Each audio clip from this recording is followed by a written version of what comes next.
The breeze rolled in off the Gulf, warm but gentle, just enough to make the chimes above the porch rattle softly. I sat back in the creaky wooden chair, letting the salt air wash over me. May was crouched beside me, rubbing something minty into my right wrist. "Too much chopping again?" she asked, smiling without looking up. "I told you, let me do the mango." I laughed, shaking my head. "I'm stubborn, May, always have been. Ask my wife." The second it slipped out, I paused. My throat tightened. May didn't flinch. She just kept rubbing, her hands warm and soft. "Your wife? You miss her?" I stared out at the ocean, the sky turning orange behind the trees. Every day, 36 years with her. And then, just like that, nothing. Quiet house. Cold bed. Meals for one. She nodded, still kneeling there, silent. "You're the first person I've said that to in months." She didn't say anything, just looked up at me with those quiet eyes and said, "You don't need to talk, but I'm here if you want." God, that broke something in me. "Why do you even care?" I asked her. "This is just a job, right?" She smiled barely. "Job, yes, but I see your eyes. You carry too much." I looked away, blinking fast. "I came here to forget, or at least to stop remembering so loudly. The agency said you could help with groceries and translation. I didn't expect this." "This?" she asked. "The calm," I said. "You bring this strange calm." My house back in Oregon was full of memories. Everywhere I looked, I saw Ellen, her teacup, her gardening gloves. Here, it's just air, just the sea, just new. She sat beside me now, cross-legged on the porch, still holding my hand in her lap. "Do you want to forget her?" she asked softly. "No," I said. "I just wanted to stop hurting.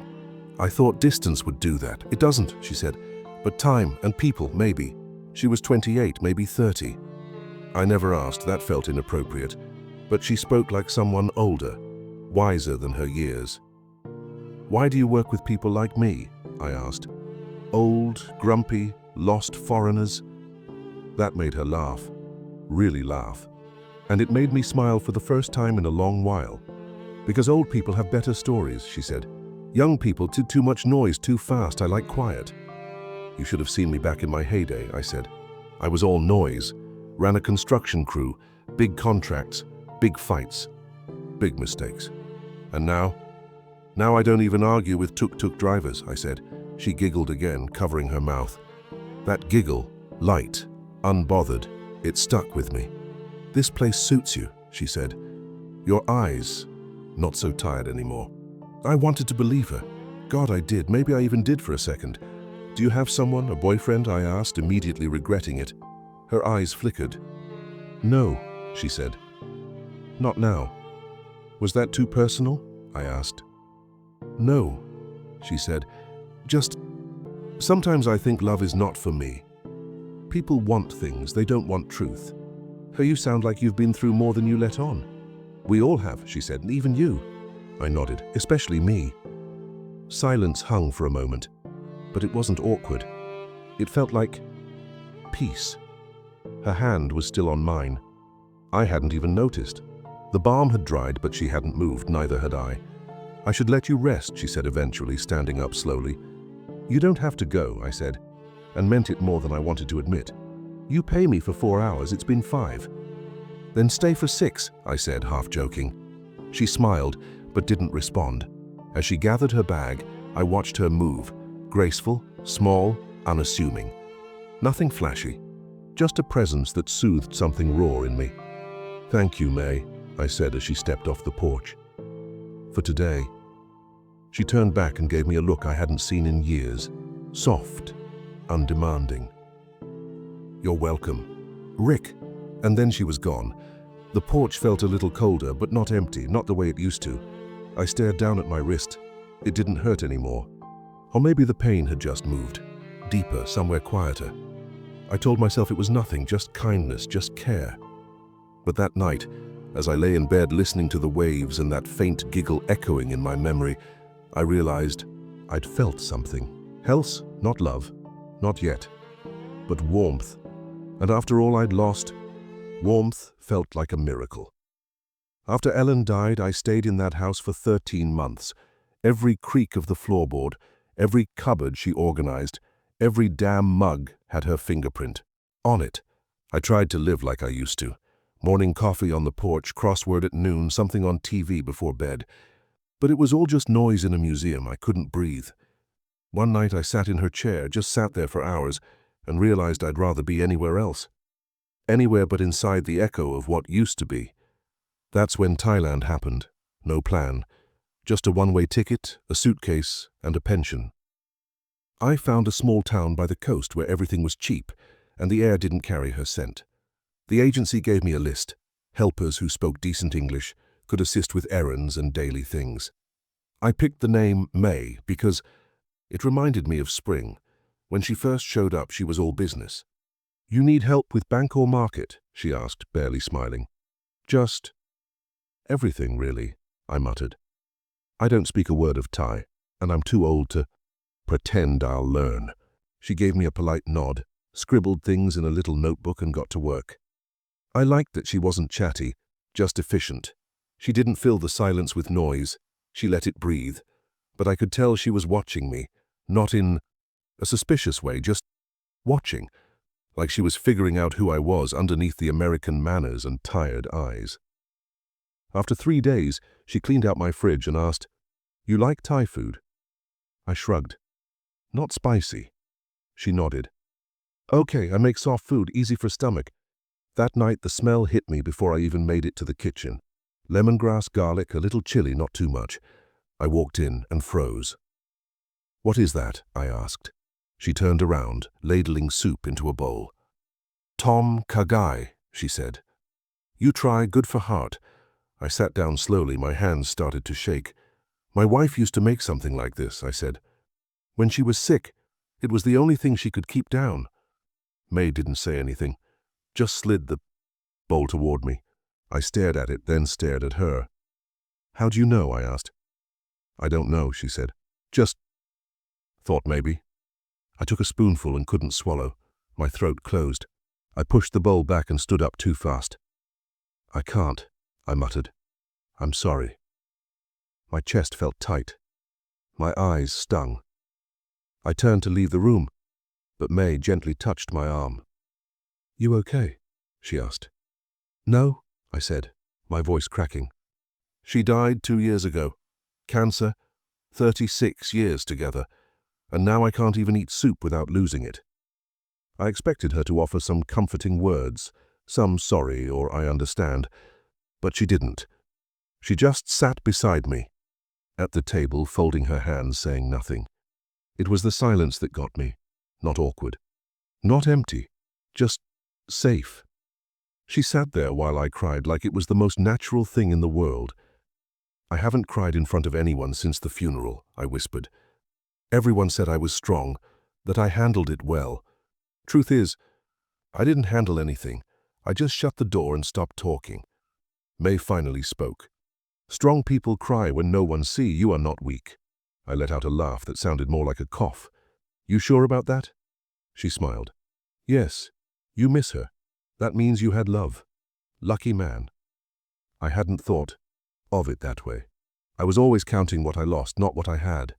"What about you?" I asked. "You ever lose someone?" She looked down. "Yes, my father. Long time ago. I stopped talking too. But someone sit with me, no words, just sit. It helped." That night, she didn't rush out the door when her hours were up. She made tea, sat with me on the porch, said nothing when I talked too much, laughed at the one story I told about Ellen tripping in the garden and blaming the hose. When she finally stood to leave, she looked at me and said, "Tomorrow I make different soup, no memory." I smiled. "Thank you, May." "You don't need thank," she said. "Just eat next time." I nodded. "I'll try." And I meant it, because something shifted that night. She stopped being a hired hand, and I stopped feeling like a ghost. The next morning I woke up early, not out of habit, but out of anticipation. I wanted to see what she'd cook, what she'd say. I wanted the day to start. That hadn't happened in a long time, And for the first time since Ellen died, I felt like someone or something was helping me surface. I didn't know what it was yet. Maybe fate. Maybe luck. Maybe just her quiet eyes. But whatever it was, I didn't want to lose it. The first time we went to the market together, she grabbed my hand to pull me through the crowd.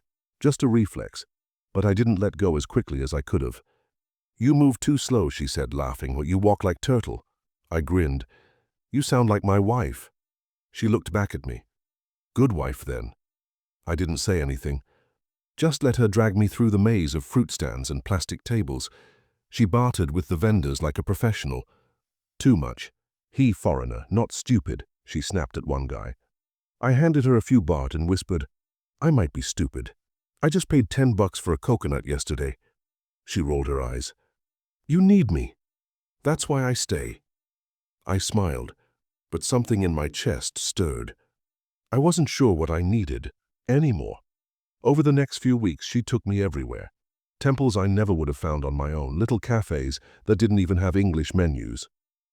"Try this," she said once, handing me a grilled banana wrapped in sticky rice. I took a bite.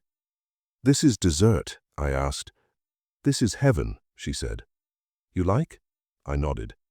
"You're ruining American food for me." "Good," she laughed. "Your food is boring, only fries." I leaned back on the bench. "You keep feeding me like this, I'll never leave." She looked at me for a second longer than usual. "Maybe that's okay," she said. I paid her the same. Rate every week. On time in cash. She always counted it quietly, then folded it into her bag. "Thank you," she said every time. "I help you, that's all." But it didn't feel like that anymore. We watched the sun set on the beach some nights. Didn't speak. Just sat side by side, knees almost touching. "You think too much," she told me once. "I can see it in your eyes." "I used to be a man of action," I said. "Now I just think about what I should have done 10 years ago." "That's past," she said. "You live now with me, okay?" I nodded, but her words hung in the air longer than I expected. With me. One night after dinner, she sat beside me on the porch. No phone, no clock watching. Just the two of us and a couple of moths dancing in the lantern light. I said, "You don't have to stay longer than your shift." "I know," she said, "but I want quiet. Your house has good quiet." I looked at her. She was wearing that faded blue blouse again, the one with the tiny flower pattern. She didn't dress up for me, never wore makeup, never flirted, just existed gently. "Can I ask you something?" I said. She tilted her head. "What do you want from me?" Her eyes narrowed. "I don't understand." "I mean, why do you stay so late? Why all the little kindnesses? You don't treat me like a client." She reached out, brushed her fingers across my cheek. "Because you're kind," she said. "Kind people are rare." My breath caught. "May—" She stood up. "Good night, Rick." And just like that, she was gone. I didn't sleep much that night. I kept hearing her voice. Not the words, just the softness. That touch lingered longer than it should have. But we didn't kiss. We didn't cross a line. It was still innocent. Still professional. Mostly. The next morning, I found myself looking at the porch like she might appear early. She didn't. That day crawled by. I walked into town, didn't buy anything, just kept hoping I'd turn a corner and see her again. I told myself I was just used to her company. That's all. It was companionship, nothing more. When she did show up the next afternoon, smiling like nothing had changed, I tried not to stare. "Are you eat lunch?" she asked. "I waited," I said, "but I wasn't sure you were coming." "Of course I come," she said. "You need me." My heart skipped. "Do you need me?" I asked too quickly. She blinked. "I need money. How you give, I help. It's simple." I nodded, forcing a laugh. "Right, of course, simple." But it wasn't simple. Not anymore. I watched her move around the kitchen, humming to herself, and felt this ache in my gut I couldn't explain. When she caught me staring, she raised an eyebrow. "What?" "Nothing," I said. "Just glad you're here." She smirked. "Old man getting soft?" "Old man already soft," I muttered. That's the problem. Later, when she left, I stood at the gate and watched her walk down the dusty path.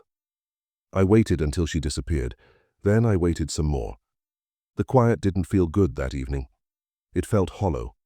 I kept telling myself this was just companionship, just the comfort of routine. But when she was gone, the house felt empty in a way that scared me. And when she came back, my smile gave me away every time. I made her breakfast that morning, eggs, toast, and a cup of coffee she didn't drink. She watched me while I fumbled with the pan. "Why you cook today?" she asked. "Because I want you to stay," I said. She raised an eyebrow. "Stay for what?" "Full-time," I said. "No more in and out, no more shifts, just stay." She looked down at her hands. "That's not easy." "Why not?" I asked.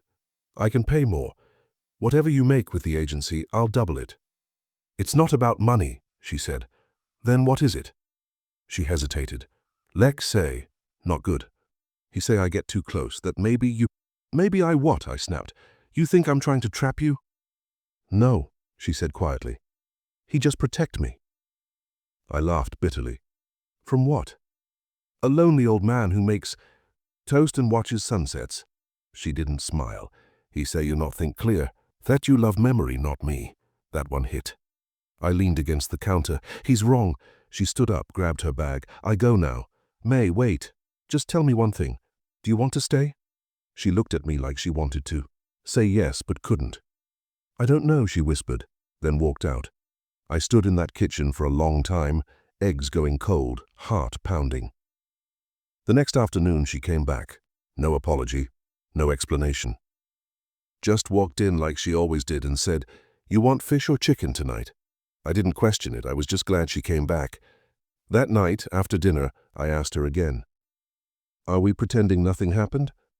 "I think too much," she said. "I decide I want peace. You give peace." "And Lek?" "He not live my life," she said. "He don't know you." "Then let's stop acting," I said. "No more agency, no more schedule, just us." She nodded slowly. "Okay." She stayed that night. We didn't talk much. She undressed quietly, slipped into bed like she'd done it 100 times. I reached for her, careful, unsure. She didn't flinch. When our bodies met, it wasn't passion, it wasn't heat, it was quiet, tender. I held her afterward, staring at the ceiling, wondering if this meant something real, or if I'd just imagined it. In the morning, she sat at the table, silent. I made coffee. She didn't look up. "My mother," she said finally. "She's sick." I sat across from her. "I'm sorry. What's wrong?" "Kidney. She need medicine, maybe hospital. I tried pay, but too much." "How much?" 50,000, she said. "I understand if you say no." I didn't even blink. "I'll send it now." "You sure?" she asked. "It's not little money." "I'm sure," I said. "You're not a stranger, May. You matter to me." She nodded, eyes wet. "I don't want it to feel like trade." "It's not," I said. "This isn't about money. It's what a boyfriend would do." "You my boyfriend?" she asked. "Is that okay?" "Yes," she whispered. I opened my phone, transferred the amount. No hesitation, no second thoughts.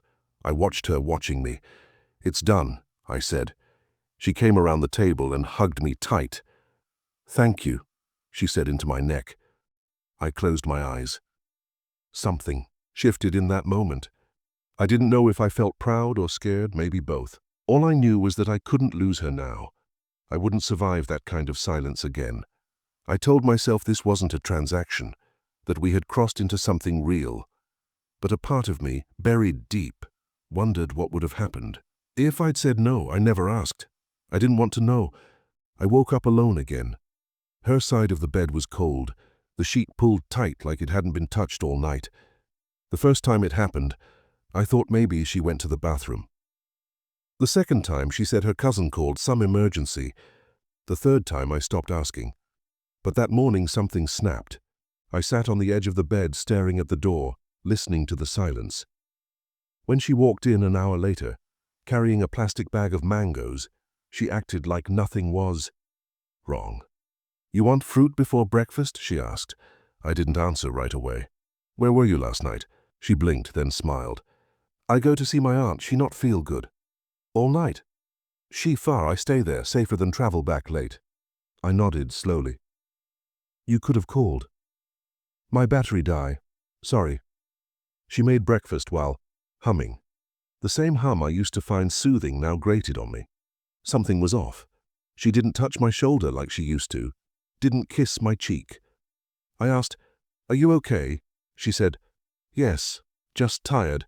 Many things in my mind. I wanted to believe her, but the way she moved, distant, rushed, it wasn't the same. That night we watched a movie. She sat beside me but didn't lean in. I tried to hold her hand. She let me, but her fingers stayed still. You seem far. Away lately, I said. I not mean to, she replied. Maybe I need rest, maybe I think too much. About what? I asked. Family, life, everything. You not do wrong. Are we okay? I asked. She looked down. Yes, please don't worry.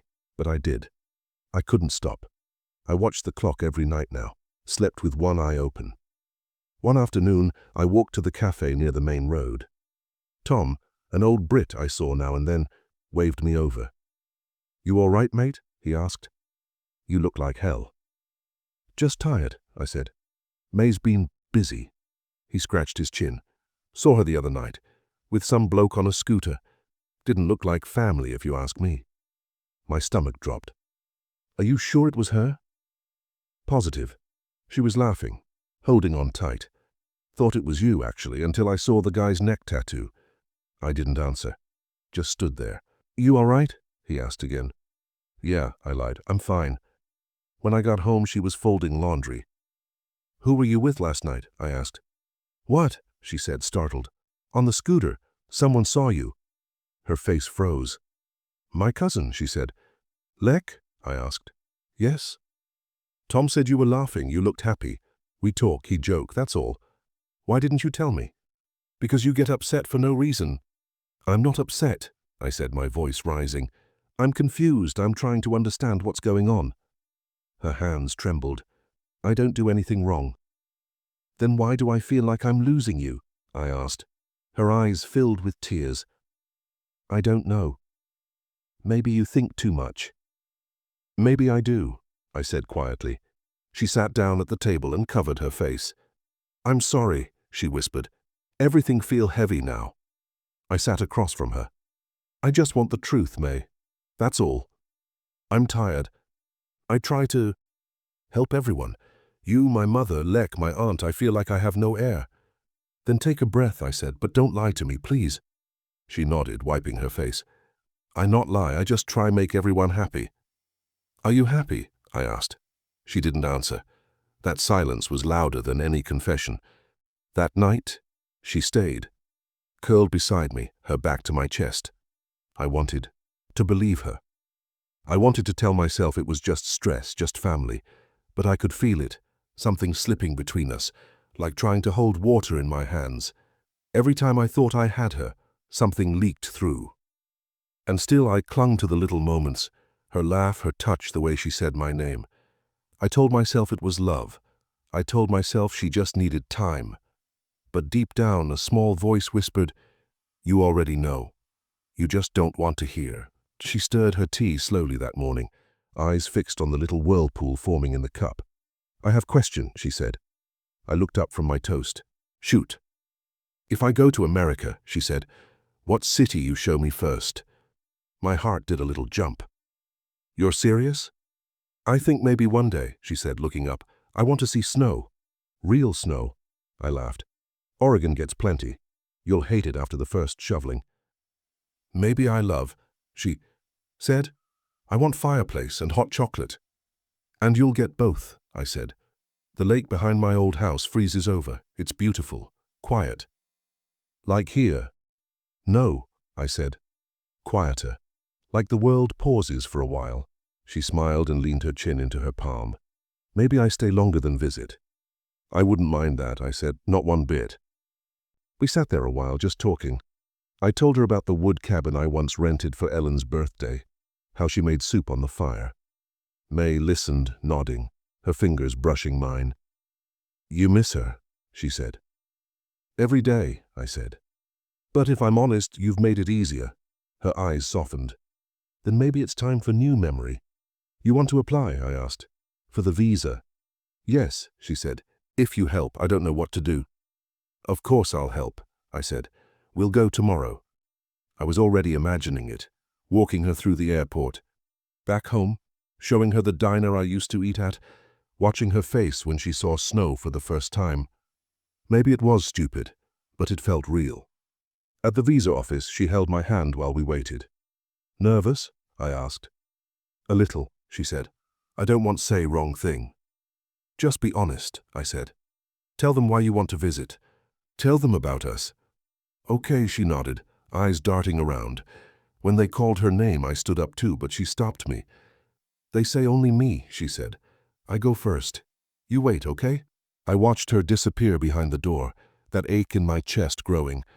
15 minutes passed, then 20. Finally, the door opened, and she walked out slowly. Well? I asked. They ask many questions, she said, forcing a smile. Hard. English, I try. Later, I asked what they said. They ask what city you live, I forget name. They ask birthday, I say close number, maybe wrong. They ask if you have job. I paused. You didn't know my birthday? I get nervous, she said. I know, but mine go blank.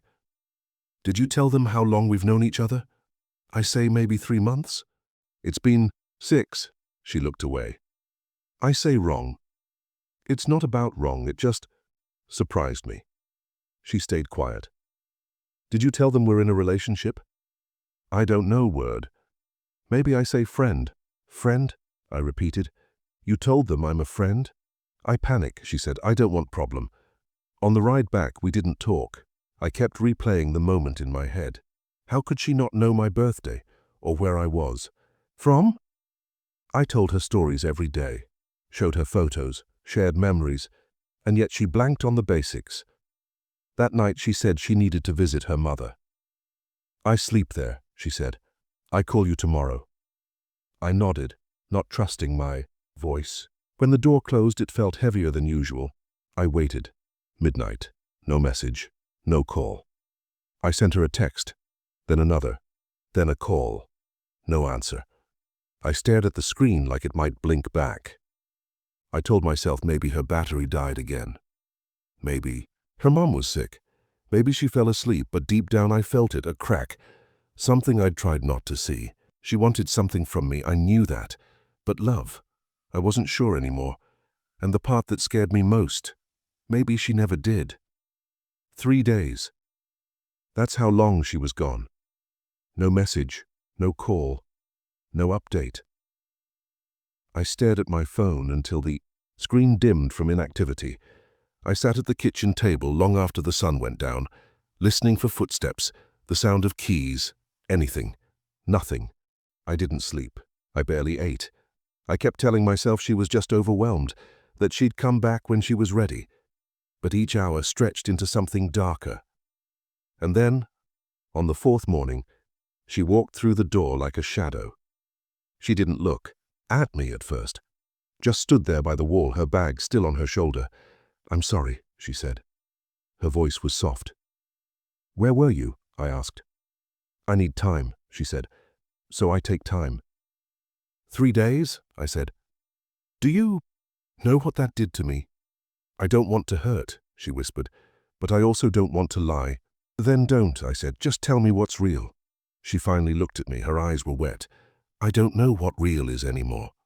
Was any of it? I asked. The soup, the sunsets, the bed? It was, she said quickly. It was all real, but now I feel tired. Tired of what? I said. Of me? She shook her head. Of everything. My family. You. My thoughts. I feel like I carry too much. I nodded slowly. So I was just part of the weight. No, she said, crying now. You help me, but I don't know if I can help you back. I never asked you to fix me, May, I said. I just needed you to be there. I'd try, she whispered. Then why did you run? I asked. She sat down at the table across from me. Because staying felt harder than leaving. I stared at the floor. I waited. I thought maybe you were hurt or in trouble. I didn't want you to worry, she said. Too late. She reached across the table, fingers trembling. Can we just sit? I didn't pull away. I let her hold my hand. I miss you, I said. I know, she replied, but I don't know if I belong here anymore. Then say goodbye, I said. Don't disappear, she cried harder. I don't want to hurt you more. Then don't lie, I said. Tell me the truth, even if it breaks me.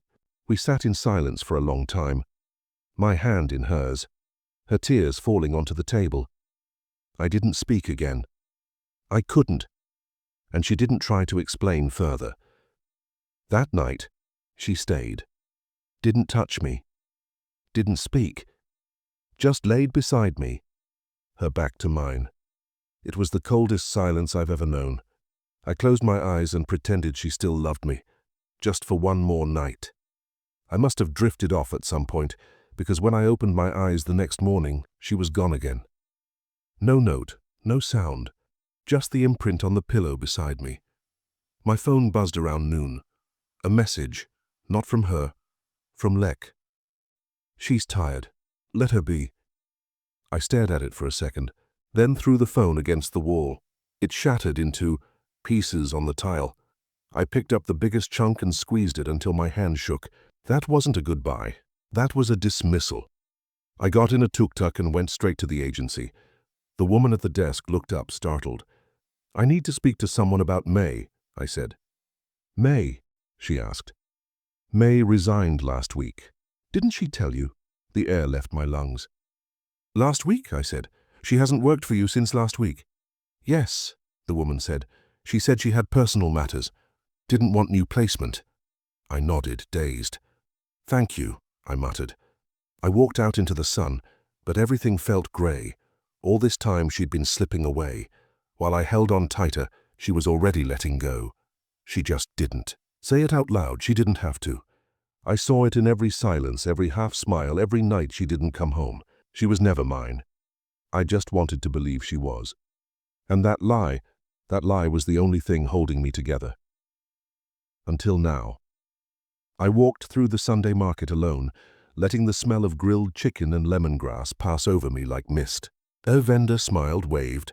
I nodded back, but my body didn't stop. Nothing pulled me in.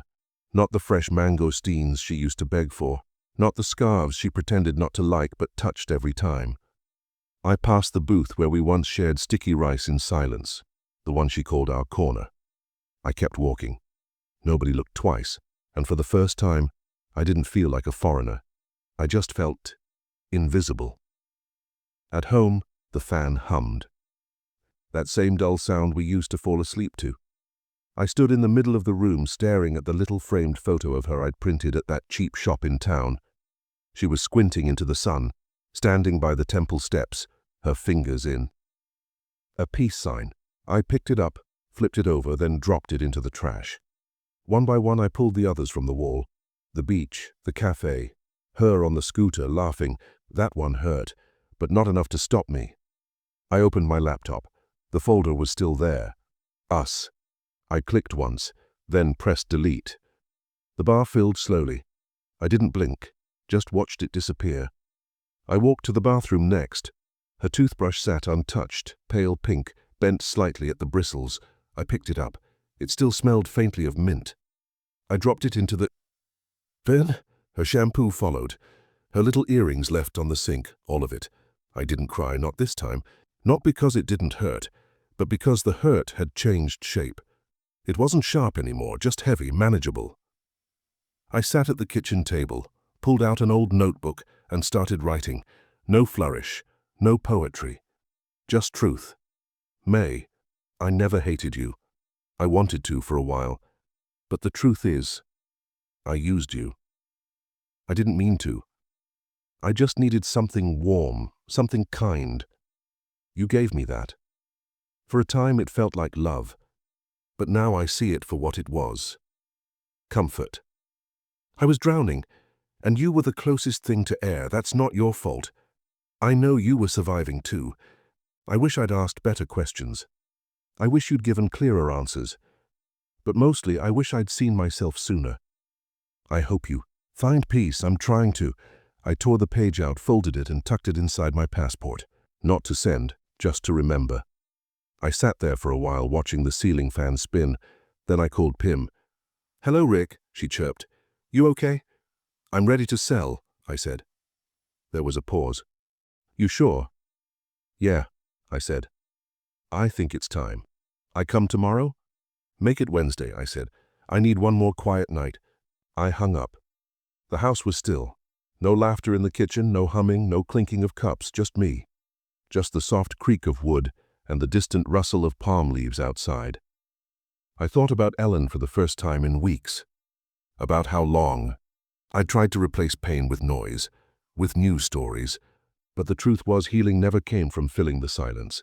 It came from facing it. I stood, opened the window, and let the warm air roll in. For the first time in a long time, I wasn't waiting for her to walk through the door. I wasn't pretending anymore. I was just here. And that was enough.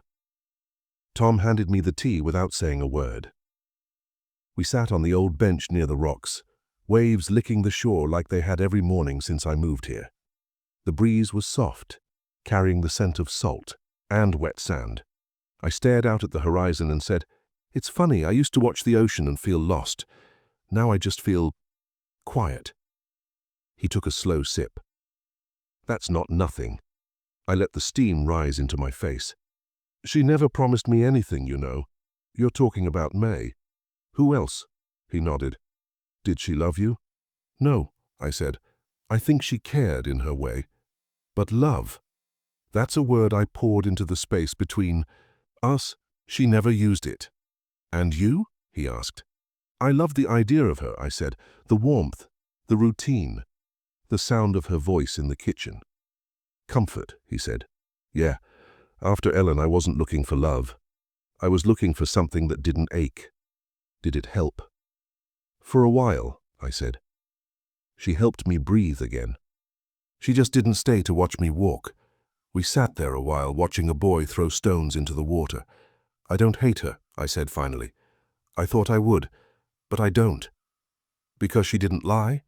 "No," I said, "because I lied to myself more than she ever did." He looked over. "That's something."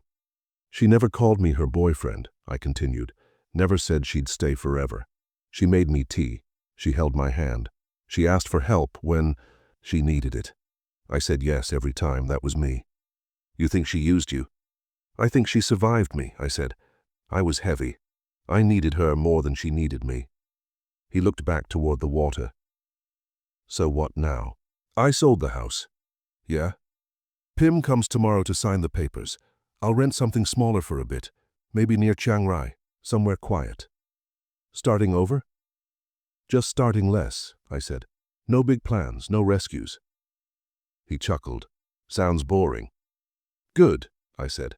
"I've had enough storms." I pulled the folded note from my pocket, ran my fingers across the crease. "I wrote her something," I said. "A letter. Kind of, just some words I needed to say without saying them to her face. You gonna send it?" "No, just wanted to know I could." I unfolded it and read aloud. "Thank you for helping me heal. But I mistook comfort for love. That's not your fault. I was drowning. You gave me a ladder. I just climbed too high. I hope you're okay. I'm getting there." Tom didn't say anything for a while.